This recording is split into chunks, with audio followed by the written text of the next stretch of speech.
CFG Game Cast, episode number 259, a weekly podcast created by gamers and streamers that like to discuss the latest gaming topics from the previous week. We stream a new episode every week and release on all podcast services, so do us a favor and show us some love by liking, following, subscribing, and commenting on our YouTube page, the CFG, or on our Twitch page, twitch.tv/CFG Games, or go to our main website, freaksandgeeks.com, to not miss an episode. I am Mr. CFG Games himself, Davis Green, and with me today, I got my two awesome co-hosts. I got Pop in the second seat. What's going on, Pop? How you doing? I'm doing good. It's been a pretty chill week, wrapping up the semester. 4 class meetings left, and then I'll be free unless they have me do summer courses, which I don't know yet. If they do, fine, cool. That's more money to make and one less class to teach. But looking forward to having some time off for the next 3.5 months. Ooh, yeah. God, yes. That sounds amazing. That sounds awesome. Man, and like I know it's been kind of crazy and hectic as of late at the end of the thing. But in the meantime, though, like, have you been playing anything recently?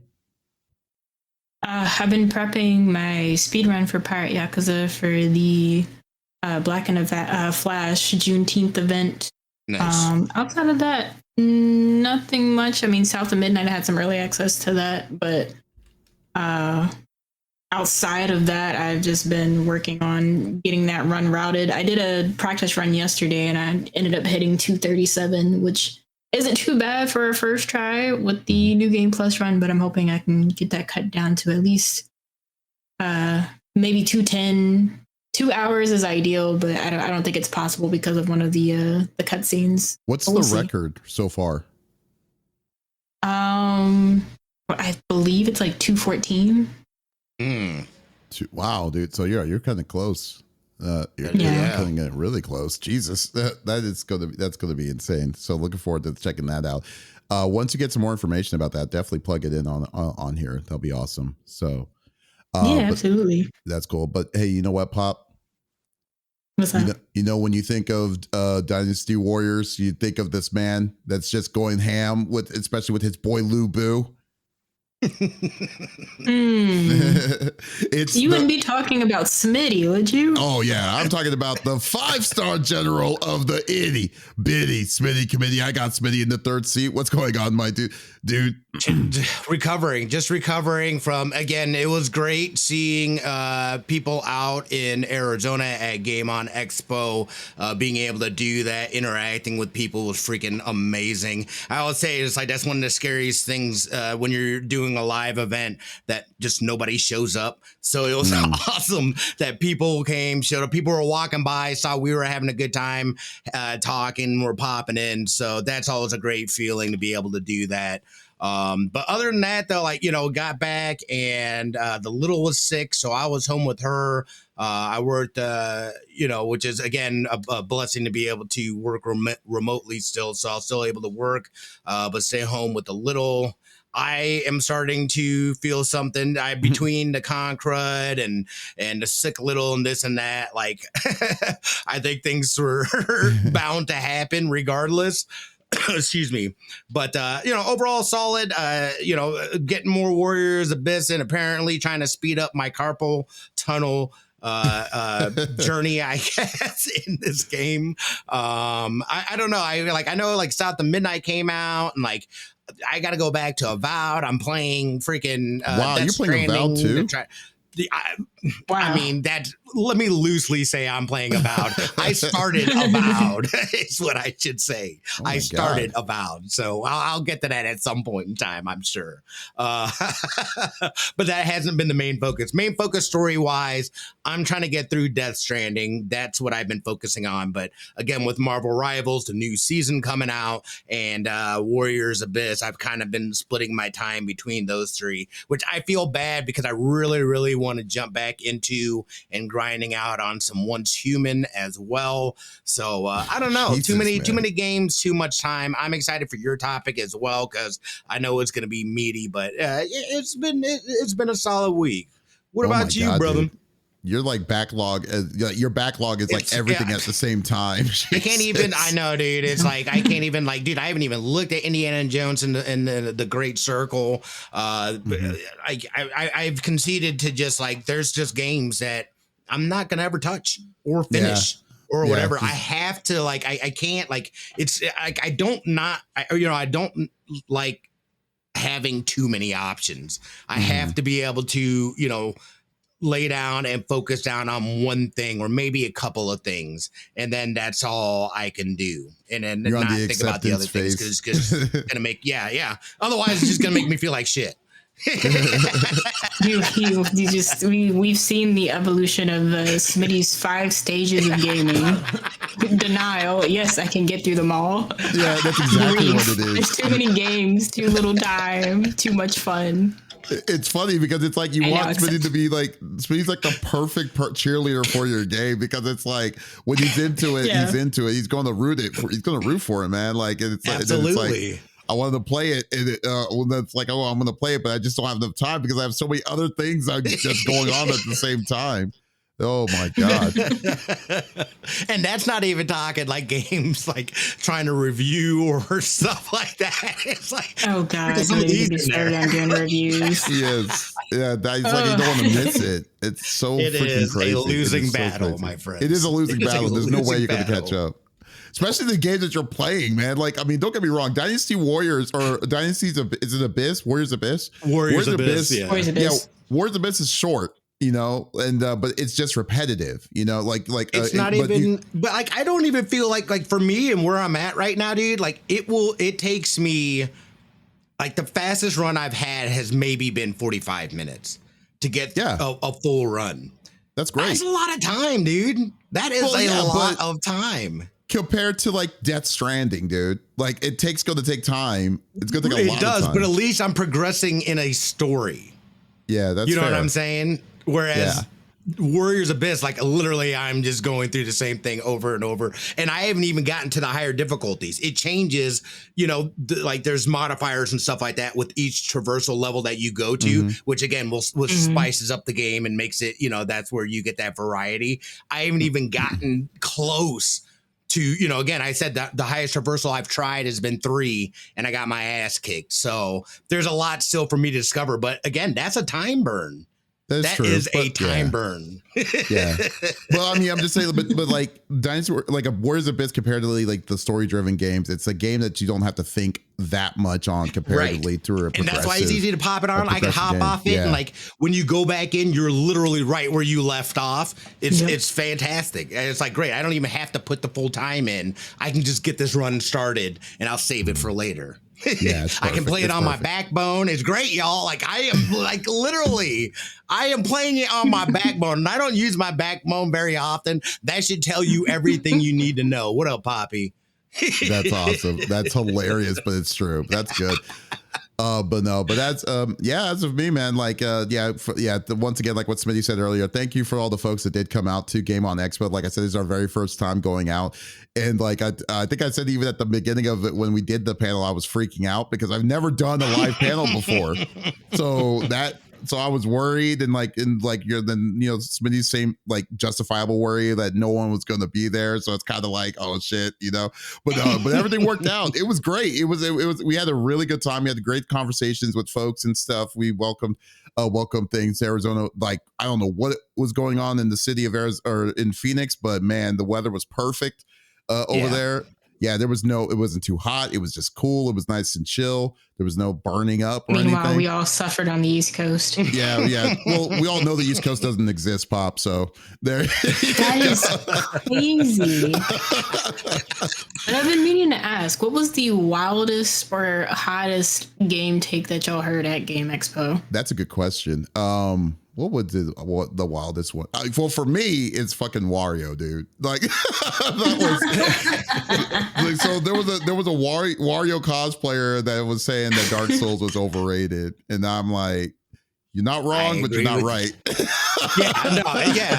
Yeah. That was one of them. And then, but I guess what about the one about Nintendo? There was that one guy who talked about that said something about like the only reason why Nintendo was popular was its nostalgia. that people were paying for the nostalgia for it. And yeah, we had a really good conversation on that one. I do remember that because we were like, and DLCs.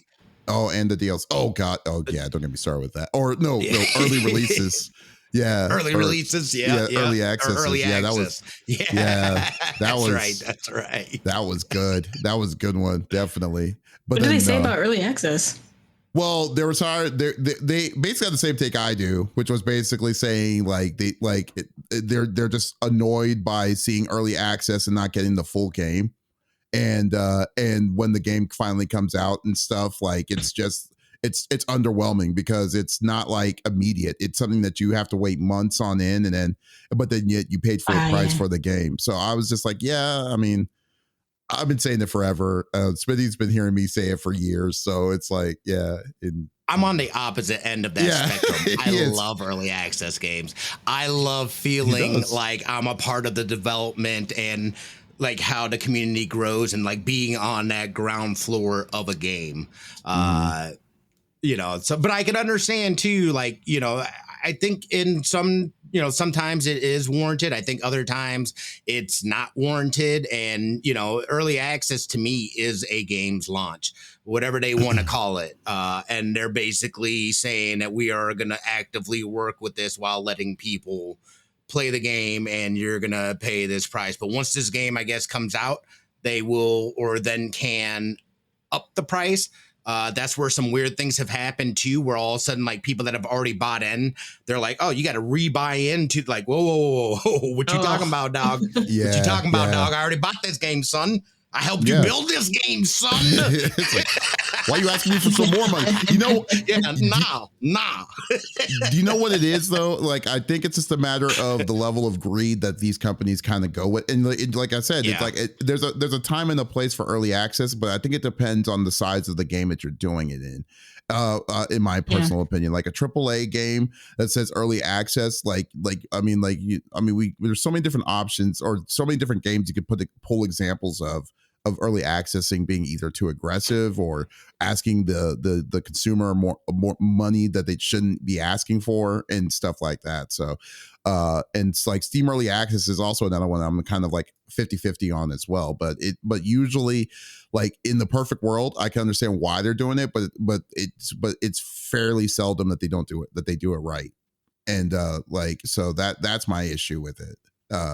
Personally, but I know y'all don't want to talk about getting into another hot take again after we deal with it. But like, yeah, if you want to see another some more of that, definitely check it out. We did release the video on that on our YouTube page, so that and also on all podcast services for the panel. So really good. And sorry, I just wanted to say real quick, huge thank you as well to Cody and Arctic Ninja who helped with making sure that the camera was rolling and restarted when necessary and whatnot. So and just helping out in general there. So I wanted to say thank you as well. Yeah, that's a good. I was actually needing you to get me their information. That'd be pretty cool. Yeah, definitely appreciate that. But guys, let's get through the normal rigmarole that we like to do each and every week. So each of us chooses a topic of discussion in the world of video games. The topic would or could be a game itself or something that happened in the gaming industry. We do not want to talk about it amongst ourselves. We want you, the listeners and viewers on Twitch and on YouTube, to be a part of the conversation as always. So if there's something that you wanted to chime in about on whatever we talk about, by all means, just type it inside the chat and we will discuss it with you and go from there. So, Pop, what are you bringing to the table? I want to talk about South of Midnight because I had early access for it and I recently finished it before the game officially released on Tuesday. It is only 4 years. I mean, not 4 years, 4 days old. Eventually it'll be 4 years old, but it's 4 days old. Still fresh, still new. A lot of people are still tweeting about their experiences with the game.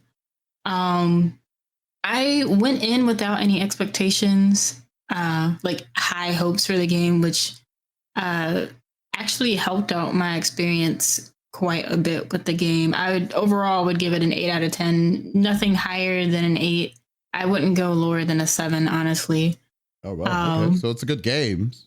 From the most part. Oh yeah, like I love story-driven games. Well, you already know I love story-driven games. If the story keeps me engaged, it's already going to be at least a 7 because there are a lot of games that are story heavy, but I can literally just start tuning stuff out or like, can I skip this cutscene? Like, I don't really care for this anymore, but the combat's cool. But those games I typically stay away from. I might like watch someone play and I'm just like, I might check it out. I don't really know. But because in the past I would, throughout childhood, I would get games that were story driven, not really interested in the story and would just stop playing them completely and eventually just finish them for the sake of saying I've finished the game. But with this one in particular, even though the combat wasn't very rewarding, the story kept me wanting to go. What do you mean by the combat wasn't very rewarding? Like, was it just like it was, it was cookie cutter, or was it just like how was that system when you were playing? The loop's pretty standard, and like your average action game, you get abilities that you can't unlock. Unfortunately, with this one, you don't deal more damage over time as you unlock abilities and do different upgrades. The upgrades are more so towards cooldowns and things.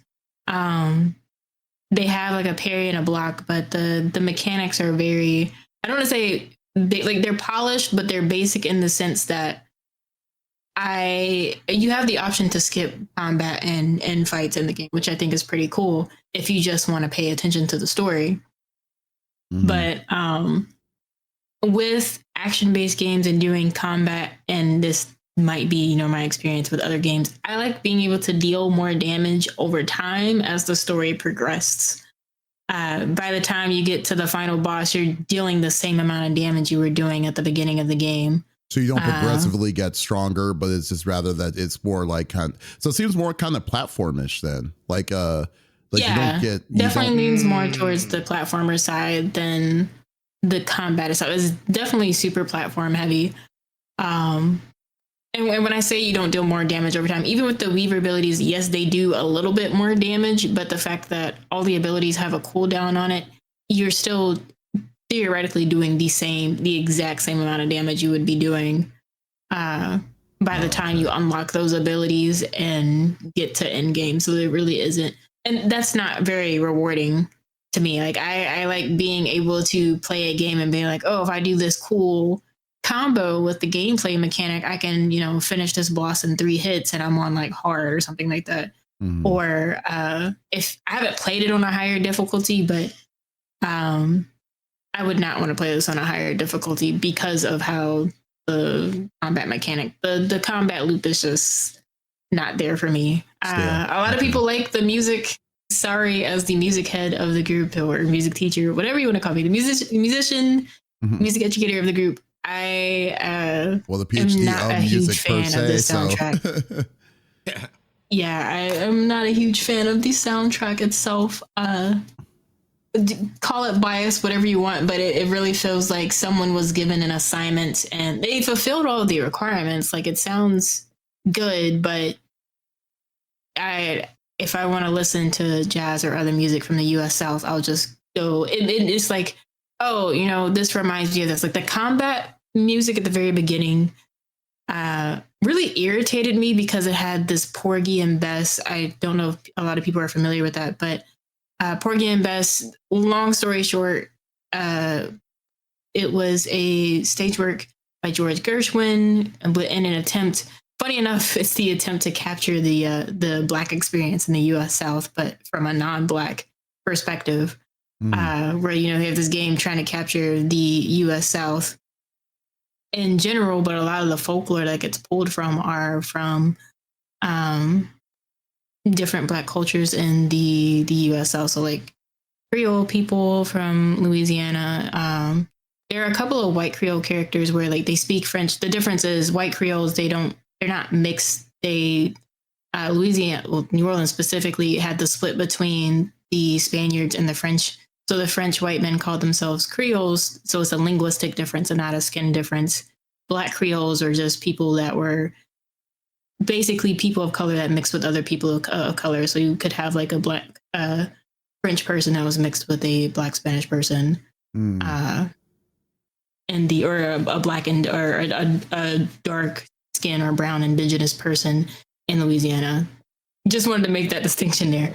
There are, of course, some Cajun people involved as well, which was interesting to see where they had that dynamic between the different cultures. It's a huge mix of folklore throughout the story. There are some things that are a little bit off, but not too off to where I didn't, it wasn't off to the point where I stopped enjoying the game. So are you music saying aside?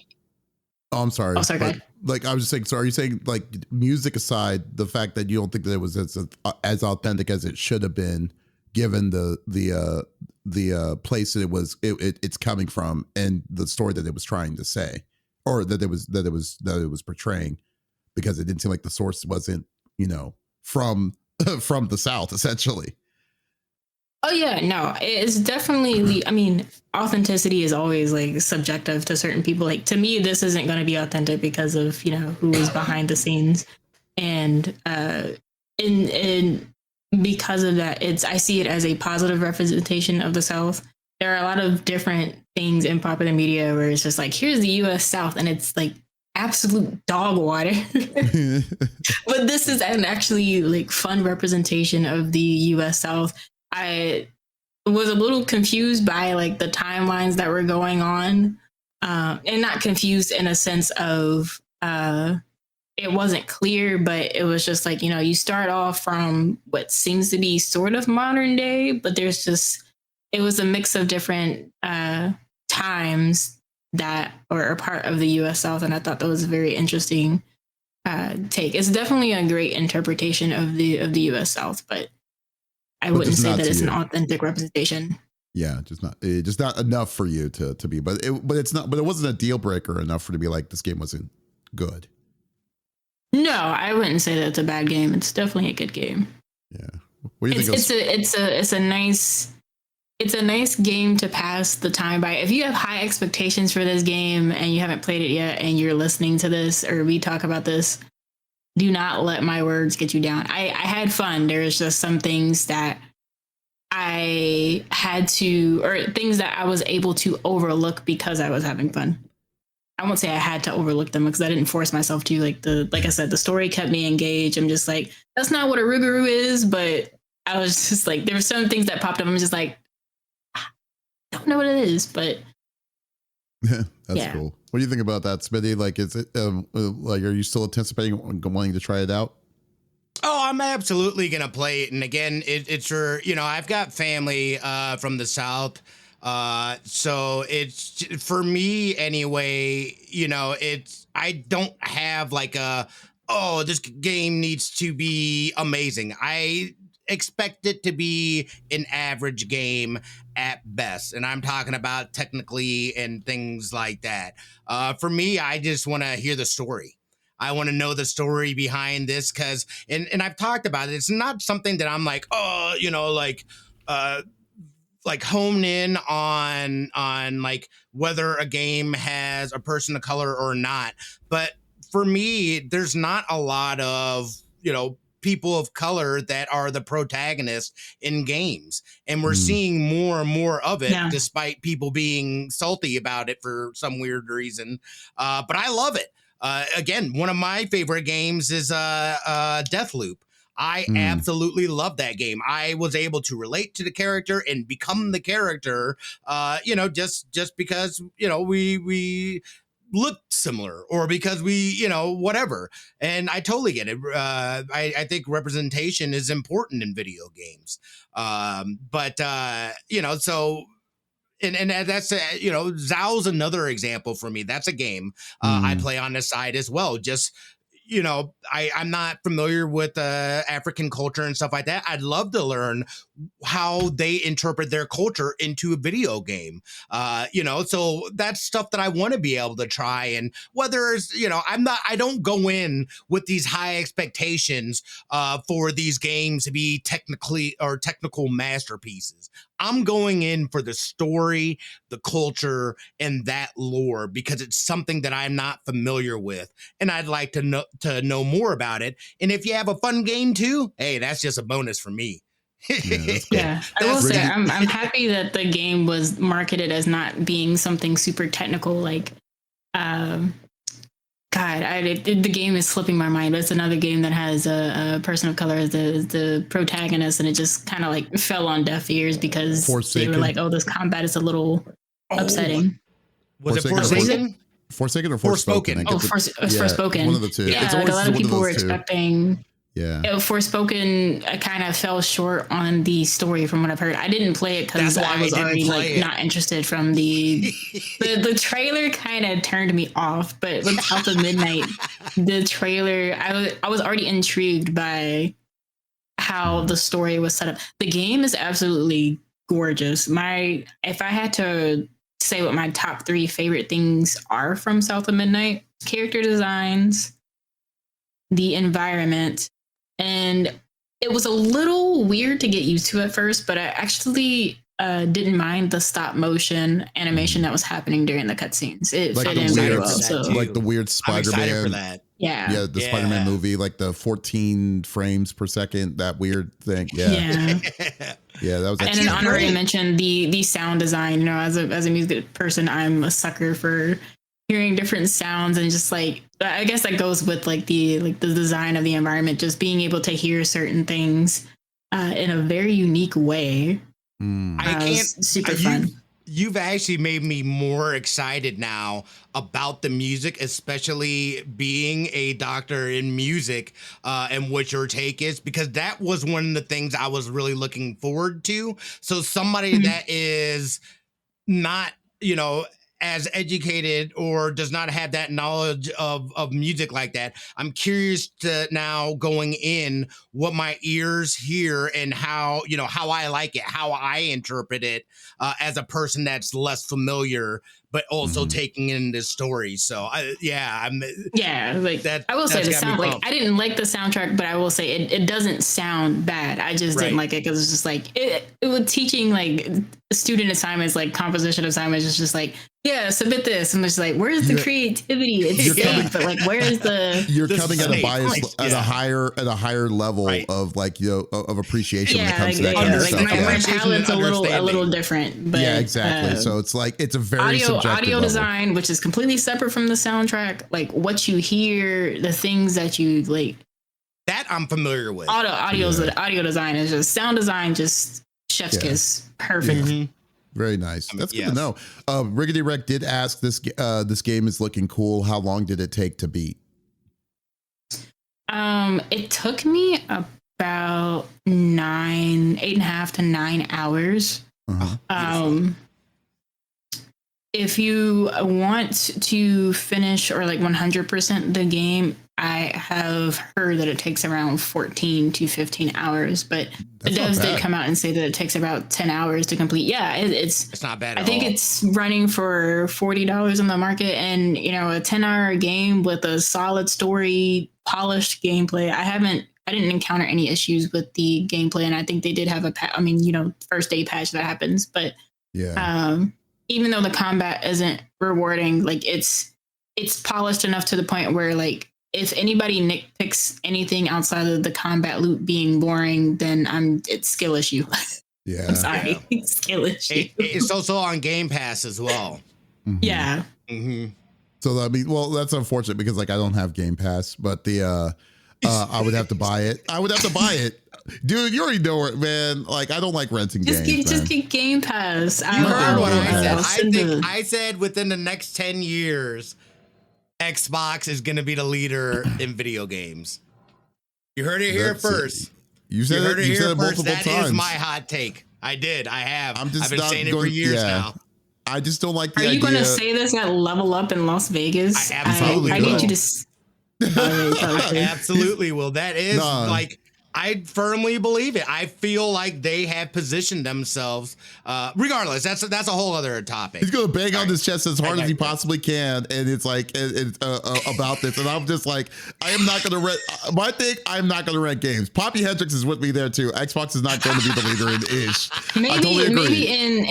Maybe in the West, like overall, no. In the West. Maybe specifically in the West, I believe. Yeah. Not overall. You're right. Yeah, I am in the West. super old school, dude. Like, I am all about the physical. I am all about like all this different kinds of stuff because I hate digital and I don't like it. But like, I know I'm a dying breed now. But like, I was gonna say you don't have a choice. What's even worse, I know, right? What's even worse is that these future tariffs that may be possibly happening is just going to strengthen the digital purchasing and stuff. So, like, I don't, but it's not for me. It's like I'm just about like I don't want it. So I'm gonna take as long as it's going to be until I'm gonna go as long as I possibly can, except for limited run. I will never purchase another limited run game again. But still, like, other than that, it's like, okay, there you go. Poppy says it's going to be PlayStation. If anything, just want to drop the new handheld. You know, I don't even think it's going to be PlayStation. I think, to be honest with you, the one that people always forget about is Nintendo. Nintendo's consistently always selling units. Like, I mean, units of games. Nintendo's still the leader right now, even though the Switch One is in the older generation. It's outsold both PlayStation and Xbox. System-wise, I don't think so. Clip what I said. Clip this whole conversation. And we'll play it back 10 years from now. We can all be like, that person was right. We will. But like, Nintendo is greedy, and you know what? Nintendo, I think they have now they have crossed the line on what they can get away with people being like, yo, dude, that's just too much. You guys I think it is gonna have a negative impact on them, and they have forgotten about that. They are gonna get humbled by their arrogance, I feel, in what they're doing. Again, obviously the economical climate, and we're gonna have to wait and see. But I think, I don't think it's necessarily them being greedy. I think some people forget that the yen is absolutely dirt cheap in USD. So if they're gonna make a profit, they have to charge based on what their currency is. Well, we'll see. So until the yen gets some strong arm back in the currency realm, we probably won't see their prices go down until the yen gets some prominence back. Well, that's a little bit of column A and column B, but on that, because there's a lot of different things. But but we're going to get to that. But before we do, we got Smitty's topic coming up right now. So what are you bringing to the table, Smitty? Yeah, we got to talk about it. We got today, and if you've been noticing lately, creators have been talking about going out to Bungie. Obviously, their next big thing is essentially their reboot of Marathon. Marathon actually is a trilogy that came out in the early 90s. Bungie is like, look, we essentially after the final shape, and this has been in development for a while now. They're like, we're going to revisit and reboot this IP that we had called Marathon. It's a PvPvE, essentially extraction shooter. Folks are getting their hands on it. We've got gameplay footage, reveal trailer, all that stuff came out. And alpha is coming out here in a couple weeks as well. There's signups you can go to, jump into the Discord. You can sign up via that. People are going to be streaming it as well. Is another way that there'll be multiple ways to be able to get your hands on. And again, this is going to be a closed alpha at first. So this is still early. But if you know anything about Bungie, if you've played Halo, the earlier Halos, Destiny, any of them, what Bungie does best is their gunplay. Shooting, their pew-pews. It's fun. It's satisfying. They know how to do it. I have not played a Bungie game where the gunplay was not satisfying. That in itself has got me pumped. We know that Sony, them now being owned by Sony or being at least underneath that umbrella and whatnot. And Sony's been coming in more and more because, Bungie have been doing missteps for quite some time. This started back in Destiny, carried through on Destiny 2 as leaders and what the original Bungie team that was no longer really exists as to what those earlier days were. Regardless, though, that doesn't change the fact that they know how to play or do fun games like this. Extraction shooters are not my typical thing. Think like a Escape from Tarkov and things like that. There's still a lot that I don't know about this game, but I do know I want to at least give it a go, try it out. I think they're going to go super heavy on this because this is going to have a huge impact, not only on the company of Bungie, but also Sony. Sony, as well, I don't know why I said Sunny. You're thinking Always Sunny in Philadelphia? I don't know where that came from. It just my mouth opened and that's what came out.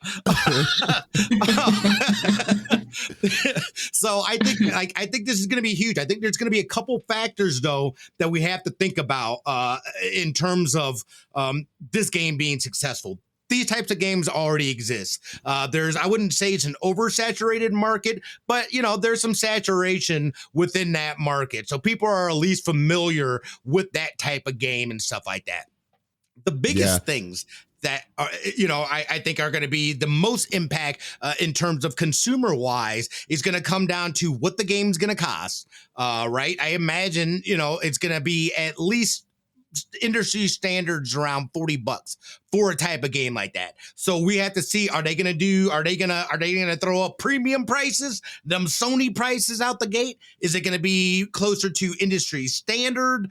Or are they going to do something completely different? We don't know that yet. That stuff is yet to be seen. Also their monetization within game. I imagine there's going to be some sort of battle pass or some way of them being able to generate revenue within the game as well. And then, of course, in a live service game, let me see that roadmap, son. What's the plan? What's it going to look like? We're still earlier on. This is a closed alpha, so there's still more stuff, but this game is expected to be released sometime this year. And if you look at Marvel Rivals, from its closed alpha to its release was only like a 2-month period, maybe 3-month period. So, they're really ramping things up. And the fact that the curtain has been lifted, we're actually getting to see gameplay of the actual game. Streamers and content creators are getting their hands on it and whatnot. Like, they are ramping up that marketing. It is going to be coming sooner than we think. And I'm absolutely pumped for it. I wanted to see what you guys thought. I know it's outside of a genre that you guys don't typically play, but I just want to know what your guys' thoughts were on it. And if there's any excitement level to even dabble in a little bit. The only excitement level that I have is probably going to be the day one when you play it. And because I don't usually play, it's not like I hate the game or I just don't play this genre. And plus this is something that's been in this limbo state for literally 10 years. It's been a long time for them to be working on this. We've been just hearing for years now. We've been talking about what's the next thing after Destiny that they're going to be working on, and then it's oh no, they're working on something. They're working on their remake of Marathon and stuff. And I didn't even I wasn't even aware of the history of Marathon until maybe a year or two ago. And I'm like, oh, this is a remake of something that they made a long time ago. And when I'm seeing on the game itself, it's not really. For me personally, it's not really doing anything for me on this is just more of a arena. I look at it as arena shooters. I remember earlier today, I asked you what an extraction is, because I don't usually play any of these, but I'm willing to try it to give it a shot to see how it's going to be. I think $40 is the perfect pricing point for a game like this, especially how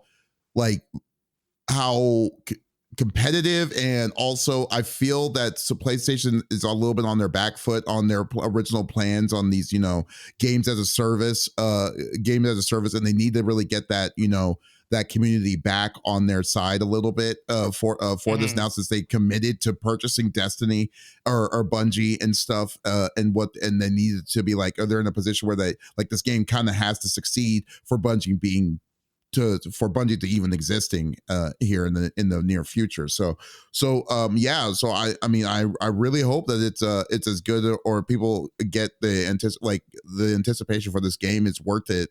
Especially we don't want to see another Concord. You can't compare the two because there's two completely different games, but you don't want to see a game to fail or be like this because of the decision making that the publishing decides to do on this, and people have high anticipations of it. So I don't know. I guess the question is this is what people were expecting it to be? If this is something that most people were expecting, how the gameplay was going to be, or were people looking for more for what Marathon was going to like, you know, what was y'all's expectations on this? Like, is this exactly what you wanted, or is there something more, like, you know, or less? A game like this is not about characters, their stories, or any of that. It's about loot, getting the best loot, and extracting with that loot and getting that payoff of being able to then go and do higher level things and you know, stuff like that. Again, I'm not an extraction shooter player. I have played some, but I've never done any of like the hardcore, like Escape from Tarkov, and like I can't even see the people in that game. I don't know, and it takes like one bullet and you're dead. So like, Oh wow, like that game's super hardcore, but like, and you lose everything, and like they have like the seasonal reset and stuff like that, and like again, I'm not a fan of a seasonal reset. So that's why I kind of have stayed away from the genre, but I don't know how Marathon is going to run in terms of that. Like they have the opportunity to get away from that. Will they take that opportunity? They could just play the safe route and just do industry standards, or do like what Ducky's saying, do a Rivals thing and like, look, dude, I'm gonna do all the things that you fools aren't doing, and people are gonna love it. So, you know, we'll see. But yeah, Ducky was asking, I'll play it if it's free, and if not, I'll just play Rivals. I don't think it's gonna be free, Ducky. I said, I think it's gonna be probably around $40. If they won get Froggy, they could do it for 30 and do it for wait, is that what you know what I mean? But like, it being Sony, I can see it being 40. See, okay, but in the end, I don't see it like I mean, it's a tall, like, first off, the fact that you have to compete with free to play games is really going to be tough. And even though even though these are two totally different games, like completely different kinds of games, it's just that the appeal of a person being able to play a very open, like, Rivals, a game that has a lot of stuff, the only thing that you have to pay for is the cosmetics, is a very alluring thing. Just same thing for like even the finals is the same way, isn't it? It's finals free to play and stuff. I mean, even though they may not be, yes. Yeah, even though they may not have as big as a community or whatever, the fact that it's free to play is what makes people want to try it out, at least to the max. But now when you're telling a person you're going to have to pay $40 to get in, and then if that it's hit and miss, then plus, like I said, mixture with the bad taste of the mouth of the hero shooter of Concord. Games, though. Yeah, but most of these games you can't compare to any of them. But the fact that one is free to play and one is not, I mean, you can't compare Rivals but to this. They're two different. No, and I don't think it's not like a direct comparison, because you can't. They're two different games.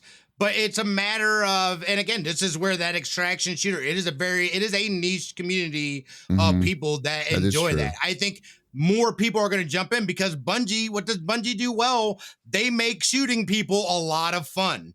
So people are going to try it. You're not wrong about that. You know what I mean? So people are going to try it just because of that fact, and it's going to retain some of those people. So like, it's hard to compare something like a Concord or even a Finals where it makes more sense for that to be free to play just to get people in, and all their sales are going to come off of the cosmetics. Whereas this is a niche group of people or a niche genre of people that are like, hey, you know, we're used to paying $30-$40 for a genre like this. This is what the expectations are, at least. And there are different expectations than a hero shooter, a free-to-play hero shooter. Does that make sense? I might have talked myself. No, I know what you mean. Yeah, that makes sense. I'm also wondering if the choice for premium is a lot of, and this is me coming from like, you know, the experience with fighting games. If they're building a comp scene around it, this is nothing against free-to-play people, but in free-to-play games, you have people that are at a much lower skill level than people who end up playing it competitively. And those free-to-play players eventually fall off. And so the money spent in some of the free-to-play games are the people who like that competitive edge and competitive feel. And I've noticed with other free-to-play PvP games, a lot of them fall off because people didn't really get that competitive edge. I think I want the game to be successful because as David said earlier, it's Bungie is underneath Sony now, and they got to push something out so they don't end up like some of these companies that ended up under Microsoft and got completely axed, or Sony having to do a Warner's Brother, where they just cut a bunch of studios. Yeah, but I'm sorry. Yeah, go ahead. Sorry. Oh, no. I was going to say this because I was just looking this up, and from what Turducken's point is, it's also kind of a good point too, that Bungie puts too many things behind paywalls, and I'm not falling for that again. So even the Bungie, so even the community of the people who are strong Destiny players moving on to Marathon may still have a bad taste in their mouth on that aspect as well. But and that, I mean, I don't know if it's an uphill battle. I don't know how to really gauge it. Is where it comes down to. But like, it is hard to gauge. Yeah. With Blue Sky, I did see on Wario 64 on Blue Sky, I did say a little bit more information about it, that Marathon is going to launch as a premium product, meaning players will be asked to pay full price. Marathon will have a battle pass, 3 maps, and the 4th map arriving shortly after the launch. So, excuse me. So, I mean, that's the little information that we have for now. And then until we mess with the alpha, I guess, because we're not, the alpha's not going to be the full set of everything, is going to be like, it's going to be like, it's questionable. I want it to succeed. Don't get me wrong. I'm just like, there's just so many things of doubt, towards all of this, I feel like that kind of says a little bit more about it, though, actually, is because like a Tarkov, where their maps would take, I mean, what was it, like one map, a huge map, and it would take months to develop new maps and whatnot. This seems like they're taking that extraction shooter genre and putting it more in a arcade style box. If that makes sense, where, if you have 3 maps out the gate, like, that's actually a lot for the genre. Like, I'm even more curious now how that's going to work. Like, is it rotating maps every time you go in? Like, it's like, all right, you piqued my curiosity even more with that. And a new map following, that's pretty interesting. Like I said, though, I mean, like I said, like I'm willing to try it out. I mean, like I said, if you play it, then I'm probably going to try playing it too. I mean, I have no issues with Marathon itself. I just want and it's something new. It's something I've never done before. I'm willing to take a look at it. And am I going to probably will I stay on it? Probably not. I'm surprised I've stayed as long as I am with Rivals, to be honest with you. That's insane. Yeah. We just need a daily counter with you on Rivals. It's like another day. It was been on Rivals again. Dude, like Overwatch 2 is probably the good example of it, when I said I'm going to play this game once and I'm going to delete it. And then I did. And I never came back to it again. It is true. That is true. But I knew, I was like, you're going to love Rivals, dude. Yeah, Rivals. Like, everybody's going to love this shit. Rivals basically basically checked the box I didn't even know I had. It's such a great game. Once Human is a great game as well, Turducken. Yes, I agree. Sorry. Oh no! What's Human? You know what? It's like I like watching. Probably one of my favorite survival games. Yeah, that's even though I have no idea what's going on in Once Human, but it is fun to watch. I will say. Yeah, this is fun to watch. I've still never played Rivals, so you should try my playing streak will be another day. You should try playing it. I've lost interest in that. All the years I spent on Overwatch, and then I saw Rivals, and just like, never mind. He's like a little bit of PTSD in itself. It's like, nope, I've done this before. Yeah, that's it's not even like the game itself. It's the community. It's the, I lost this game because my support didn't heal me. The video evidence. They were on the other side of the map getting washed by the other team. And that's why I didn't play it last night, Davis. I already had a headache. I did not need anything to support that by playing with a bunch of idiots. Yes. I'm not avoiding Rivals for the game. I'm avoiding the community. I deal with enough crap from the FGC. I don't need another community. That's hilarious. That's funny. You're like, I'm not strong enough for. I mean, the game is fine. The game isn't the problem. The people who play the game is the issue. Yes, I would get banned day one for telling someone about themselves. That's funny. You didn't do your job. Why is your KD so terrible? Get good. Do you know what's worse is like what's funny, because I shouldn't do it, but I do, because I just want to play the game, in peace. is like when people put their voice chat on and then they just making weird like impersonations and stuff. Like there was one like randomly, like I was playing in the regular a match, and then this dude started playing like talking like trying to talk like Cartman, but it was failing. And I'm just like, dude, it's like I just immediately the second I opened the voice, I was like, P mute. And it's like everybody, mute everybody, don't care. Done. Yeah, I just like unless I'm playing with like a crew, unless I'm playing with friends. Yeah, exactly. That's it. I could type out because like I don't need to be on heads because I'm end up popping off and saying some crazy stuff because you're being an idiot. So like unless somebody is being like toxic to somebody else or something like that, then I'll pop on and be like, yo, dude, like take it easy or whatever, you know. But like calm down. Yeah, calm down. It's like otherwise I just stay off it and don't say anything. Yeah, it's straight. It's the straight etiquette. Nice to say. Don't say anything. Yeah, pretty much. I've always been sort of turned off by team-based games, and I don't, I play them with friends more than not, more often than not nowadays. But like for Sonic Racing,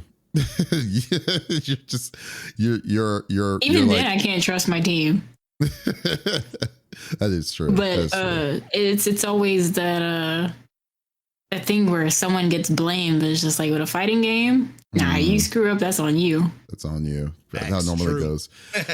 All right. So my topic and the final topic of today is we just got to talk a little bit about Nintendo, the announcement for the Nintendo Switch 2. There's a lot of different things of like anticipation and things that happened in just less than like it's been almost 2 weeks removed. It's going to be 2 weeks next. Like, wow, that's a nice throw. Removed. And the one of the things that I've just been kind of noticing is like the pricing, the expectations and stuff like that. The original, well, first off, let's get back. Let's kind of rewind a little bit back. So the reveal of the Switch 2 happened on Thursday, about the beginning of the month of April 3rd on this month. The reveal was cool. They showed the system. They showed what it can do. They did all the little crazy specs and the different kinds of like features and stuff. And then they showed some of the games that's coming out on it soon and and how powerful the game's going to be. But what was weird at first when I was watching it, I did a live stream of it. The first weird thing that kind of put to my attention was why didn't it didn't announce a price. It didn't announce a price initially in the reveal itself, and I was like, why? That's so odd. And then I had then I had to get the price from from a third party like IGN or GameSpot or whatever, and I was like, why did they announce it but Nintendo didn't? Which was they said that the core system with just the system itself is $449, or you get the bundle with Mario Kart Worldwide or Mario Kart World for $499. And I was like, okay, there you go, that's cool. But then they start showing off. They were revealing the announcements of the games, the game reservations, and I was like, okay, so that's where I was kind of weirded off about, because what's weird is that they like some of these games are ridiculous in price, right? But some of these games are like, are going to be 50-50. Like they could still be like the $60, $70 to $80 games. But then when I saw Mario Kart at $90, I was like, what is that? Like that is wild to even think about, think about that a kart racing game, even though it's Mario Kart, to be saying, oh, it's going to cost you $90 if you don't get it with the bundle itself, which was very concerning to me. But one of the things, but then like a couple of days later after the announcement, they announced because of the possible tariffs that's coming into effect that they delayed the pre-order reservations for the Switch 2. I don't know if they have changed it yet, but because now, like as of yesterday, they announced that they're putting the tariff thing on hold on most of them except for China for 90 days, which is still a mess, just a cluster, just a mess in itself. But the biggest thing is, it's just like I don't know if I'm liking this whole system of like the pay, like what is their what's Nintendo's path for the what they're charging for their game and the games and stuff on this, because it just seems like they're going by the popularity of the IP but not the popularity, like the cost or whatever it's going to be. Like I feel like earlier what Turducken was saying, that Nintendo's being greedy, it pretty much showing that it is showing pretty extreme greed at this point, for like blatant greed when it comes to, we're going by the strength of the IP, not the quality of, not the game, not the production of the game itself. And I don't know if I'm on board with that yet, and I don't know if I can, because like the deal breaker, well, for me, the reason why I would buy this game right now so far is Mario Kart, because this game looks amazing. I'm like if you can see what I'm seeing here on our YouTube, it looks freaking awesome. I'm looking forward to checking this out. But man, dude, I to say like, am I going to be willing to spend almost $100 for this game? It's like I'm trying to justify it. I really am. So I kind of want to know, like, if y'all have any kind of thoughts about, like, what, like the way that the way that Nintendo is doing this, like what do you think? You think this is this is a justifiable thing? Do you think it's something like a good reason of like what they're trying to do? Like what are y'all's thoughts about this so far? To my knowledge, MKW, because it's a mouthful to say, is the only one that's priced at 80. But I'm also thinking about, because Mario Kart 8 ran for over a decade. Yeah, like it's had an extremely long run. So I'm wondering if the price for World took that into account, where, oh, well, people paid, what was 8 on the Switch, like $60, but then you had to pay like $20 more for the DLC. And like, what if they are taking that into the account, and then the DLC is just available? Like they know people would pay a total of 80 for a base game of 60 and 20 for a DLC. And they're just like, well, let's just put it all together. The game's going to be running for years. Yeah, but I don't think, like, if they know they can make that money. If they're going to make a DLC, then they're going to charge for that. I mean, there's no way to say that they're going to be like, oh, we're going to just put $80 in on the deal to do it. The reason why, I mean, like, there's no way that they're, like, right now they've even announced like the games that you already have on the Switch, and if there's enhanced versions of the Switch 2 games, of Switch 1 games to Switch 2, the first month of those games are going to be free, but then after that they're going to charge you for it. So like, I don't understand. Is that what that said? Yeah, well, that was news information that I looked it up about 3 days ago. From an official Nintendo announcement. The first month of there's going to be certain games that come out first month that's going to be Switch compatible, or Switch 1 games that are going to be Switch 2 enhanced. First month is Nintendo's going to be going to give you a free upgrade to Switch 2 quality for that. But then after that month, they're going to charge for that. Is what I'm saying. That doesn't sound right. That must be like the base. They talked about the base subscription, because if you have the expansion pass, you can just upgrade and you're fine. Yeah, but you're still paying for that. I mean, well, the expansion pass itself, but like, let's say that you don't renew on your expansion pass, that means it's going to go back. You're only renting that time until you don't pay for it anymore. Like, it's not yours per se. So like, let me see if I can look it up. But I mean, I'm conflicted. GTA 6 is like if anything, GTA 6. I feel like GTA 6 was gonna be 120 either way. Like before they even mentioned, I think we can sell this game for anything. This is only gonna up the price of that. You might want to be looking at the 140, 160. Like, oh my god, this is bad. I feel like, for the industry, because people are gonna use this to justify raising every other price. Like, I can kind of understand, you know what I mean? And it's weird. The whole thing was weird for me. Number one, when you think of a new Nintendo console, you don't think of Mario Kart being their flagship, like, game. but Mario is in Right. it. It is literally Mario Kart. And this is literally the only reason I'm even thinking about getting a day one Switch, is specifically for this game. I am waiting for it. I'm wanting it, but I feel dirty about it. I feel like I need to take a blazing hot shower. I don't feel good about this at all. And the only reason, again, because I don't want to pay $80 for this game, is why I would do the bundle. But would I pay $80 for this game? Absolutely. Would I pay $120 for this game? Hells to the yeah. Because I am a Mario Kart slut.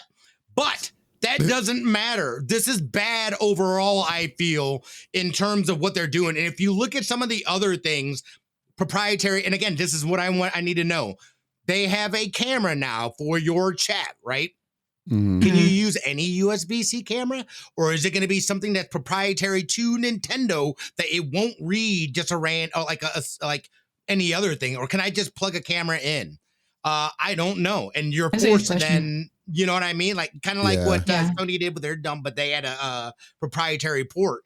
This is a USB-C port. So in theory, any camera with a USB-C, plug-in should work with it.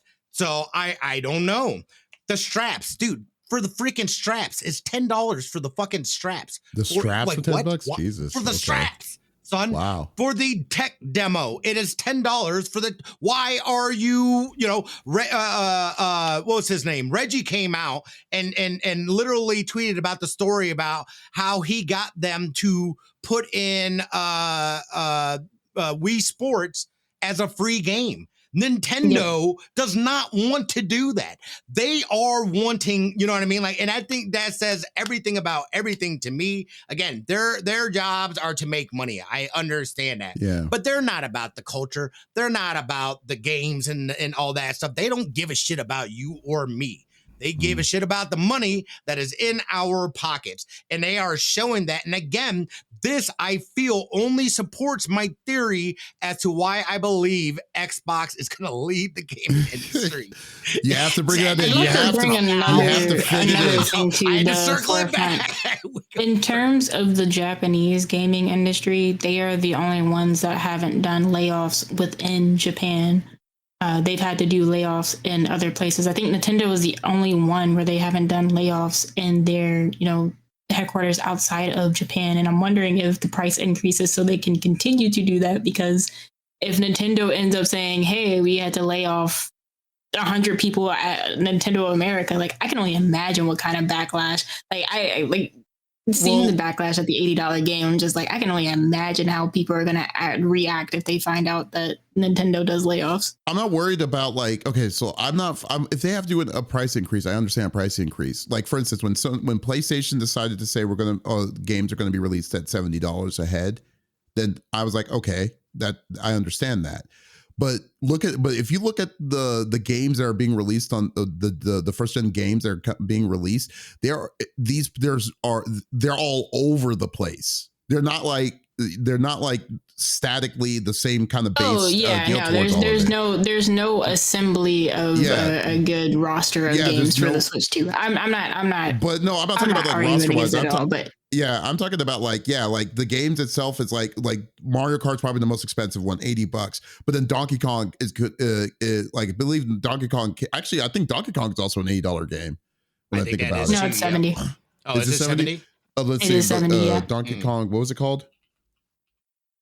Donkey Kong. I do not recall. I kind of lost interest in the games that were being announced because y'all already know what my day one purchases would have been. And some people were like, oh, there was a Legend of Zelda game. I was like, it was Hyrule Warriors, and I hated using the Guardians in their Warriors games. I'm just like, Nintendo never lets Koei Tecmo. Nintendo never lets Koei Tecmo do their thing with Hyrule Warriors as they should. And they're like, Nintendo's just like, we got to add this one Nintendo thing that doesn't make sense in a Warriors game. Because what Warriors game do you know where you're riding on top of a device and shooting things? Yeah, no, right. Where's the hack and slash alone? Yeah, exactly. Yeah. But I looked it up though too. The free so there's 12 games that's going to be free updates for Nintendo Switch games to Switch 2, and all the rest of them are you have to pay for it. So there's ARMS, Captain Toad, Treasure Tracker, Super Mario Odyssey, Super Mario 3D World, Bowser, Clubhouse Games, Legend of Zelda Link's Awakening, Legend of Zelda Echoes of Wisdom, Game Builder Garage, New Super Mario Brothers, Pokemon Scarlet and Violet, and Big Brain Academy. So all the other games, you have to pay for that upgrade.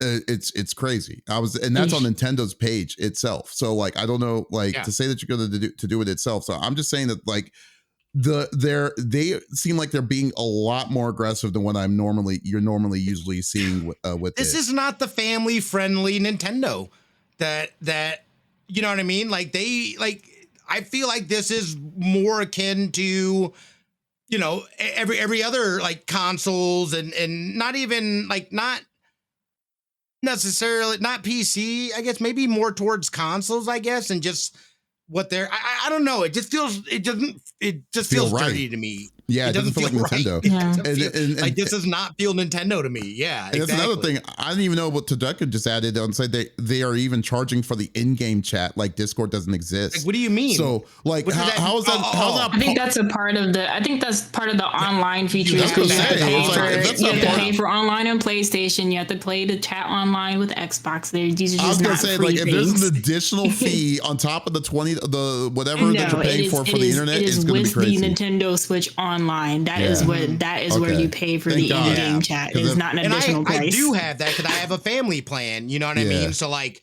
you know, so I'm just. Will I ever use it? Yeah, and I think people are misled because they're just like, try out the in-game chat free for the first month, and then like in the small text, it's just like you need Nintendo, you need NSO for it. So yeah.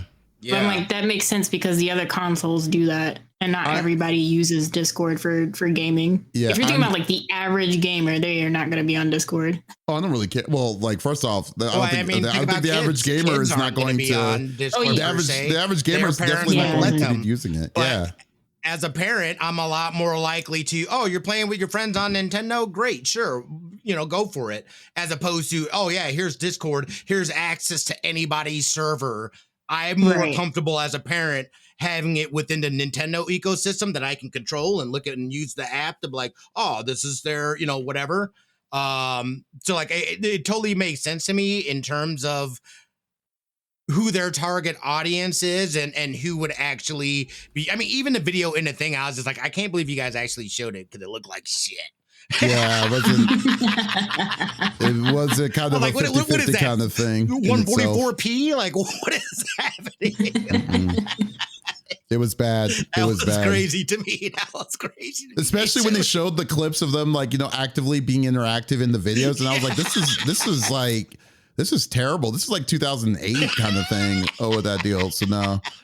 But yeah, Nintendo didn't say that. Bowser said that, and that was the guy from Nintendo America. Nintendo themselves did not say that. You know what's worse? The man's last name is Bowser. What were you expecting? No, they beat off their chest to say, "Oh, look at this cool feature of it, this camera feature and stuff," and it did not. It looked terrible. It wasn't even like, you know, somebody wouldn't even be bragging about. I'm responding to what Ducky said in the chat about Nintendo saying if you can't afford the Switch 2, just buy the original Switch. That was Bowser. It was totally a Diablo Immortals moment. What, don't you have phones?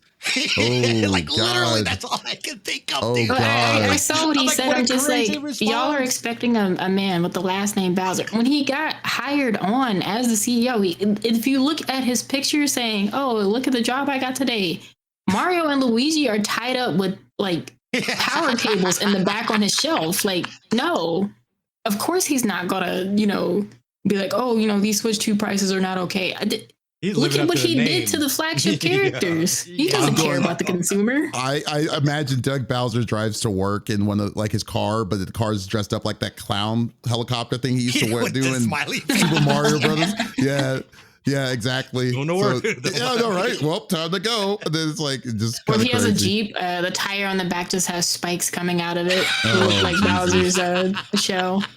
You know, somewhere out there, Bowser has a kid. It is called Bowser Jr. So keep that in mind.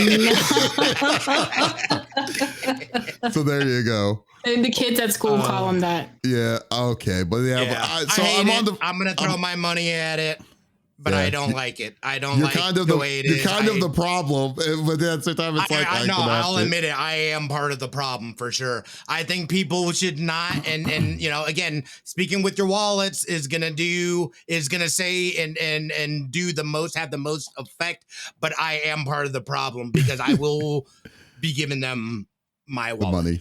Yeah, we'll see. Mhm. We'll I'm see kind of glad whenever they they didn't open show up the anything pre-order. that would have made it I know, a day dude, one but for Mario me. Kart. I've been waiting for a new Mario Kart for years. Poppy's saying, "Don't do it, Smitty. know Don't what it means enable to me. them." You know, it's not. I've been playing Mario Kart. I've been playing since SNES, dude. That is like Mario Kart is my number one IP for Nintendo. Yes, I'm not looking forward to $140 games. I don't want them, but I'm blatantly blaming you for the reason of what's going to happen to come. come. It's going to be, this is all Smitty's fault. We can also clip that. Wait, we're going to be like, so would it be a self-fulfilling prophecy? Yes. Essentially, I'm enabling Xbox to be, or Microsoft to be able to get a foothold in the digital market, and these guys are raising their prices. Like, yeah, keep raising them, keep raising. Hey guys, Xbox is clearly making the right moves. I'm making it happen. I'm gonna take one. I'm gonna take one further. I'm going to say that this is more like a Terminator situation of like what's happened in the future. And it's like, yeah, because Smitty bought this system for $400 something. All this, the future's now gone to hell because he bought that system. So yeah, so there Nintendo you go. was empowered too much. Yeah, it's like, so yeah, we'll see. We'll see another T1000 coming. It's like we got to stop Smitty from buying the system. I am not a nerd. Oh my god, folks. Thank you for listening to episode number 159 of the CFG Game. No, not 159, 259 of the CFG Game Cast. Thank you for being a part of the conversation. We will be back again next week with a whole new set of different topics. But if you did miss out on this episode, that is perfectly all right. We do release it at the beginning of each and every week on Monday. So there is absolutely no reason to miss out on all sexy voices. Ooh. Guys, also be sure to check it out. I promise you it's coming. It's going to be the Frag Punk review that Smitty has done, worked so hard on. We will be back. It's coming next week. It will be here next week. I promise you it's going to be next week. And we got some other stuff going in the table, but we'll also be sure we're going to be going to Level Up Expo on the end of the month in Las Vegas. So definitely we're going to have a panel Sunday, 1:30 p.m. Be there and have a great set of different kinds of conversations with us directly. So guys, once again, this is Pop, Smitty, and Davis signing out. Y'all take it easy.